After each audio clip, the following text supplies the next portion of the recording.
고 선생님, 4학년이 되면서 조금씩 공부에 마음을 붙이게 되었다. 뿔 달린 아이가 되는 꿈도 꾸지 않았다. 고 선생님은 4학년 우리 반을 담임하시다가 2학기가 되면서 그만두셨다. 그동안 고 선생님은 공회당에서 아이들을 모아놓고 중학교 과정을 가르치셨다. 그런데 올 가을부터 정식 중학교로 문을 열게 되자 그곳으로 옮겨가셨다. 학교는 선생님이 부족해서 한 선생님이 두 반씩을 맡아서 수업했다. 아버지는 면장일 때문에 집안일에는 전혀 마음을 쓰지 못하셨다. 우리 집에는 사람들이 많이 드나들었다. 그런데 찾아오는 사람들은 표정도 말소리도 화가 난 것처럼 딱딱했다. 이따금 서로 큰 소리로 다투기도 했다. 고 선생님과 혼담이 있던 고모는 읍내 사시는 큰 삼촌이 중매로 서귀포로 시집을 갔다. 형은 한 달에 한 번 정도 집에 들렀다. 형은 집에 들를 때면 꼭 내 공부를 챙겼다. 몸이 좋지 않더라도 공부를 좀 해라. 넌 영리해서 맘만 먹으면 잘할 텐데 우선 공부에 재미를 붙여봐라. 형은 읍내 아이들이 얼마나 열심히 공부하는지 말하면서 반에서 1등을 한다고 공부에 게으른 나를 걱정했다. 겨울방학이 시작되는 날이었다. 학교에서 돌아오다가 중학교 앞에서 고 선생님을 만났다. 세철아, 밤에 혼자 공부하기 심심하면 중학교에 와서 공부해라. 선배들도 있으니까. 형이 고 선생님에게 부탁을 드린 모양이었다. 나는 매일 밤 중학교 교무실로 가서 공부했다. 교무실 안은 드럼통을 잘라 만든 난로에 장작으로 불을 펴서 따뜻했다. 중학생도 몇 명 같이 공부했는데 그들은 이따금 숙직실에 들어가 한참 있다 나오기도 했다. 방학이 끝나고 나서도 밤이면 계속 중학교 교무실에서 공부했다. 꽃샘 추위가 기승을 떨던 3월 초였다. 교무실은 난로를 치워 너무 추웠다. 나는 살그머니 숙직실로 들어갔다. 숙직실에서는 중학생들이 무엇인가를 등사하고 있었다. 내가 들어서자 나를 바라보는 중학생들의 눈초리가 날카로웠다. 세철이, 너도 여기서 공부를 하고 있으니 밖에 나가서는 이 방에서 일어난 일을 일절 말해서는 안 된다. 알았지? 그들 중에 배선규 형이 눈을 부릅뜨면서 다짐받듯이 말했다.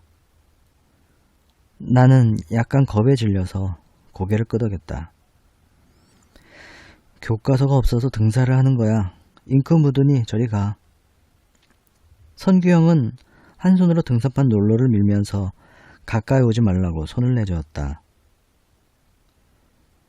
교과서가 귀해서 등사를 하는가 보다 생각했다. 나는 방을 나와버렸다.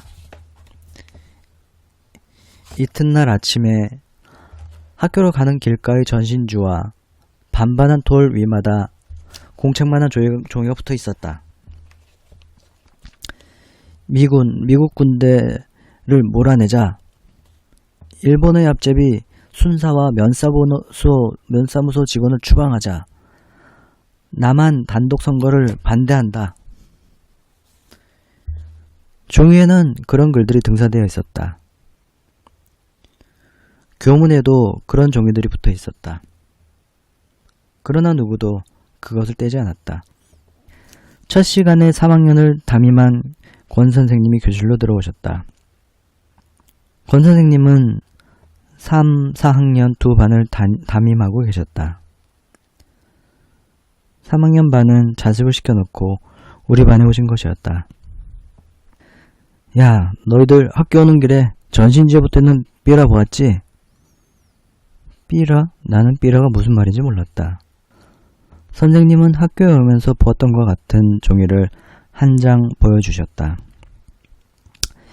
이 시간은 사회시간이니까 지금 우리나라 형편에 대해서 좀 알아보도록 하자. 권 선생님은 칠판에 우리나라 독립과 재헌 국회의원 선거라고 크게 쓰셨다.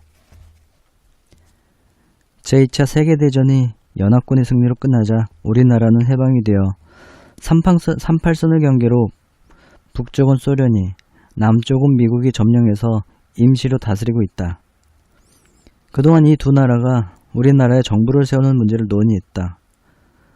그러나 두 나라의 생각이 서로 달라서 결국 38선 이북과 이남에 각각 다른 정부를 세울 수밖에 없게 되었다. 북쪽은 소련을 지지하는 정부가 서고 남쪽은 미국을 지지하는 정부가 세워질 것이다. 그래서 남쪽에서는 5월 10일에 총선거를 실시해서 국회의원을 뽑고 그 국회의원들이 국회를 만들고 거기에서 나라 법을 만들기로 했다. 그런데 남쪽 사람들 중에는 남한만 따로 선거를 실시해서 정부를 세우는 것을 반대하는 사람들이 있다. 그래서 너희들이 오늘 학교 오는 길에 보았던 대로 남한 단독 선거를 반대한다는 주장을 내놓고 있지.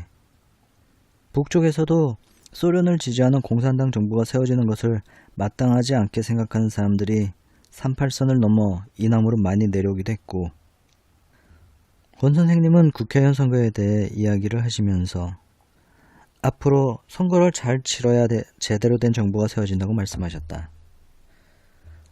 질문 없어? 다 잘 알았지? 해방이 되었으니 우리가 국회의원을 뽑고 국회의원들이 국회를 만들고 거기에서 대통령을 뽑아야 정식 정부가 세워지는 거야. 나는 어제 밤늦도록 중학교 숙직실에서 등사하던 중학생들의 긴장된 표정이 떠올랐다. 그 형들 말로는 교과서를 등사한다고 했지만 어쩌면 삐라를 등사했는지도 모른다. 그렇게 생각하니 가슴이 서늘해지면서 몸이 떨렸다. 나는 집에 돌아와서도 길거리에 삐라가 붙어있다는 말을 하지 않았다. 저녁을 먹고서 중학교로 공부하러 나가려는데 아버지가 나를 불러 세우셨다. 중학교에 누구네가 와서 공부하느냐? 중학생들이 몇 명 있어요. 같이 공부하냐? 같이 할 때도 있고 따로 할 때도 있고. 알았다. 누구에게도 거기 가서 공부했다는 말을 해서는 안 된다. 그리고 오늘부터는 집에서 공부하도록 해라. 아버지가 매우 엄격하게 말씀하셨다. 나는 할 수 없이 방으로 들어와 버렸다. 고 선생님과 명언 있는 삼촌이 지서에 잡혀갔다는 소문이 학교에 퍼졌다. 고 선생님은 전에도 학예 때문에 지서에 잡혀가서 다리를 절룩거릴 정도로 심하게 맞고 돌아오셨다. 고 선생님과 명언 있는 삼촌이 무슨 잘못을 저질러서 또 잡혀가는 걸까? 길거리에 나붙은 삐라하고 고 선생님이 무슨 관계가 있나? 권 선생님이 말씀하신 대로 총선거를 반대하는 것인가? 혹시 고 선생님이 시켜서 중학생 형들이 길거리에 삐라를 붙이지 않았을까? 삼촌처럼 생각하던 고 선생님도 잡혀가다니. 뭔가 세상이 온통 뒤죽박죽이 되는 듯한 느낌이었다. 고 선생님은 잡혀간 지 사흘 만에 돌아가셨다는 소식을 아버지에게 들었다. 돌아와서도 고 선생님은 중학교에 나오시지 않았다. 그 후로는 고 선생님도 명언 있는 삼촌도 마을에서 보이지 않았다.